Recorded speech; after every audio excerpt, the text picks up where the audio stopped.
हर साल एक नया शाइनी गैजेट आता है और हम सब पागलों की तरह उसे खरीदने लगते हैं और पुराने प्रोडक्ट्स को हम कचरे में या कबाड़ी में फेंक देते हैं। लेकिन पूरे भारत में इस कचरे को रिसाइकिल करने का कोई अच्छा तरीका नहीं है और ये इलेक्ट्रॉनिक वेस्ट भी उस कचरे के पहाड़ में जमा रहता है।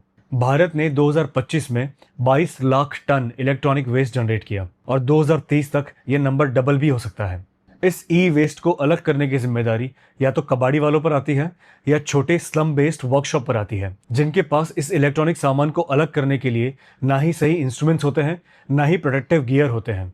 हमारा देश रिसाइकलिंग सिस्टम में इन्वेस्ट इसीलिए नहीं करता क्योंकि रिसाइकलिंग सिस्टम बिल्ड करने के लिए बहुत बड़ा खर्चा होगा और इससे देश की कमाई कम हो जाएगी। इस ई वेस्ट को बिना पूरी तरह से अलग किए जला दिया जाता है। इससे कई सारे टॉक्सिक सब्सटेंसेस निकलते हैं, जैसे कि लेड, कैडमियम, क्रोमियम, मर्क्यूरी। इससे हमें सांस की बीमारी होती है और हमारे ब्रेन के डेवलपमेंट में इश्यूज होते हैं। एज अ कंट्री हम एआई में इन्वेस्ट कर रहे हैं ताकि हमारी लाइफ ईजी हो सके, हमारी जिंदगी आरामदायक हो सके। जब तक हम रिसाइकलिंग सिस्टम पर ध्यान नहीं देंगे तो हमारी लाइफ वैसे भी खराब होती रहेगी। लेकिन हमारे लीडर्स को ऐसे डिसीजन लेने पड़ते हैं जिससे लगे कि भारत फ्यूचर की तरफ आगे बढ़ रहा है, लेकिन भारत में कई सारी बेस की चीजें ही खराब हैं। क्या आपको नहीं लगता कि एआई और स्पेस जैसे सेक्टर्स में इन्वेस्ट करने से पहले हमें रिसाइकलिंग और एजुकेशन में इन्वेस्ट करना चाहिए? शुरुआत में हमारी प्रोग्रेस थोड़ी सी कम होगी, लेकिन जब सब शिक्षित हो जाएंगे, हमारा देश साफ हो जाएगा, तो हमारे देश का बेस स्ट्रांग हो जाएगा, जिससे हम नए भारत का निर्माण कर सकेंगे। और जहां तक बात ई वेस्ट की है, हमें हमारे स्मार्टफोन्स को तब तक यूज करना चाहिए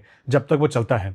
उसे रिपेयर करने की कोशिश करनी चाहिए। और अगर आपका गैजेट रिपेयर भी नहीं हो सकता तो अपने आसपास की ट्रस्टेड दुकान से सेकेंड हैंड गैजेट खरीदने की कोशिश करें।